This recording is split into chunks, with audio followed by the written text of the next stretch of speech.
तिरंगे को जिससे तेरी शान है, दे सलामी इस तिरंगे को जिससे तेरी शान है।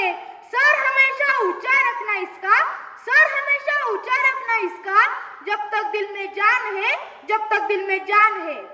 सन्मान्य व्यासपीठ, व्यासपीठावरील मान्यवर, सूर्याच्या तेजाप्रमाणे चमकणारे माझे गुरुजन वर्ग आणि चांदण्यांप्रमाणे चमकणाऱ्या माझ्या मित्रमैत्रिणींनो, मी श्रीवर्धन अमोल चव्हाण इयत्ता 6वी ब.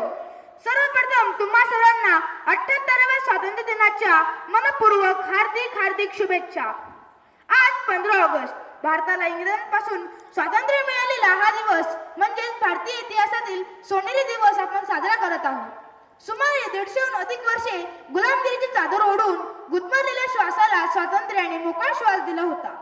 अरे, आपला भारत देश तर वीरांच्या रक्ताने रंगला होता, त्यांच्या रक्ताच्या थेंबा थेंबाने रंगला होता. ज्या वीरांनी रक्ताची होळी खेळली, गोळ्यांची दिवाळी खेळली आणि आपल्याला स्वातंत्र्य दिले, अशा सर्व महान वीर जवानांना मी विनम्र अभिवादन करतो. आपल्या सर्वांना माहितच आहे, पहलगामच्या हल्ल्यात दहशतवाद्यांनी भ्याडपणे 26 महिलांच्या कपाळावरचे कुंकू पुसले. त्या सिंदूरची किंमत काय असते याचे उत्तर भारतीय सैन्याने ऑपरेशन सिंदूर राबवून दिले. भारतीय सैन्याने दहशतवाद्यांच्या कशा नांग्या ठेचल्या हे विंग कमांडर वमिका सिंह आणि कर्नल सोफिया कुरेशी या महिला अधिकाऱ्यांनी संपूर्ण जगाला सांगितले. भारताची सैन्य शक्ती प्रोफेशनल आहे. तेथे स्त्री पुरुष, हिंदू मुस्लिम असा कोणताही भेद नसतो. हे जगाला भारताने न बोलता दाखवून दिले. आपल्या सर्वांना माहितच आहे, मध्यंतरी कोरोनाच्या काळात मृत्यूचे तांडव उठले होते. हजारो लोक मृत्युमुखी पडत होते आणि अशा परिस्थितीत अमेरिकेने पॅरासिटामॉल या औषधाची मागणी भारताकडे केली. अमेरिकेसारख्या जगात 1 नंबर अर्थव्यवस्था असणाऱ्या देशाला आपल्या भारत देशाने मदत केली. हे सांगण्याचं तात्पर्य एकच आहे मित्रांनो, की आज आपला भारत देश हा जगात शांतीदूत म्हणून काम करतोय. मागील काही वर्षापूर्वी श्रीलंकेची आर्थिक स्थिती ही खूपच विस्कळीत झाली होती. तेथे लोकांना खायला अन्न कमी पडत होते.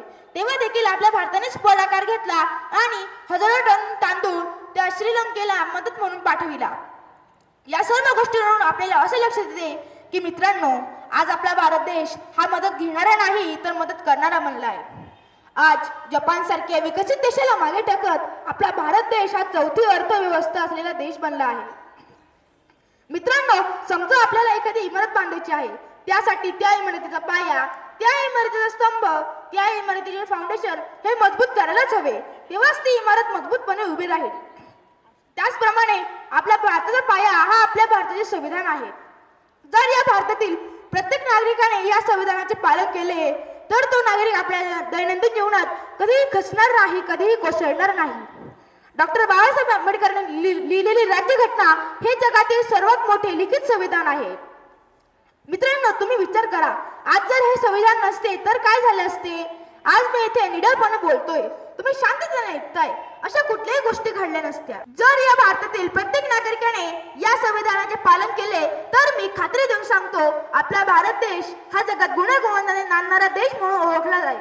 हमें संविधान के साथ चलना है, हमें संविधान के साथ मरना है, हमें संविधान के साथ चलना है, हमें संविधान के साथ मरना है और अपने से भी ज्यादा हमें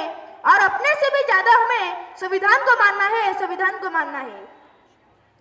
मित्रांनो, एक जबाबदार नागरिक म्हणून आपण आपल्या या महान राष्ट्राच्या प्रगतीत शक्य त्या पद्धतीने योगदान देऊयात.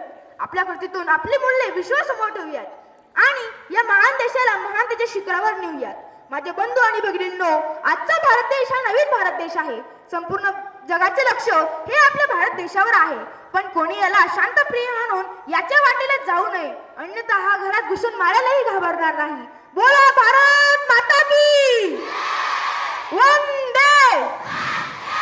आजच्या या महत्त्वाच्या दिवशी मला 2 शब्द बोलण्याची संधी दिलेले माझे आयोजक यांचे मी हृदयापासून शतशः आभार मानतो. जय हिंद, जय महाराष्ट्र. धन्यवाद.